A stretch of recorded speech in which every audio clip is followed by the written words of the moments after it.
আমরা ঘরের ভিতরে তালা মারছি, তালা ভাঙিয়ে কুবানি লইছে মানুষের যারা ভাই আর কুবাইছে দেখছি ওখানে এইদিকে লয়ে গেছে পুলিশ ধরে নিয়ে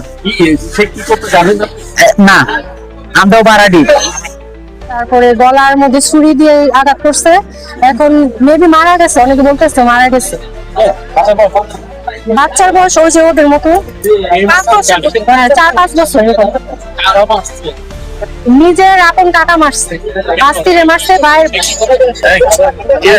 কোনো কাজ করে না, যে মারছে সে কোনো কাজ করে না। বাবা মা ছিল বাসায়, বাবা ছিল না, মাকেও মারছে, মাকেও আহত করছে।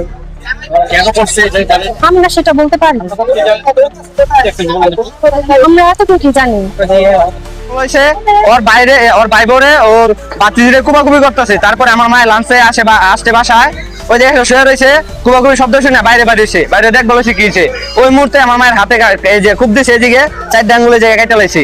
আমি গেছি ফিরাইতে, আমারও খুব দিতে লইছে, তারপর আমি পিছন দিয়ে ধরে ফেলা পরে খুব দিতে পারে নাই, না ধরে পরে যে আমার হাতে কামড় দিছে দিয়া আমি আবার মারতে বলছি, ওরে ওই রুমে ঢুকে গেছে। তারপরে আমি আমার মারে লিয়া আর ওই যে মহিলা বাচ্চাটা ওর লিয়ে হাসপাতালে গেছি, পরে কি আমি সঠিক জানি না। না না, আমাদের বাড়ি ময়মনসিংহ, ওদের বাড়ি কোন জায়গায় এটা আমি সঠিক জানি না। মানে এই রুম আর এই রুম এত পাশাপাশি 2 রুমে থাকি, তারাই থাকি। হ্যাঁ আমি যাই নাই, আমার মায়ে গেছিল ওই জায়গায় দেখতে কি হয়েছে, মারামারি শব্দ শুনে মায়ে গেছিল।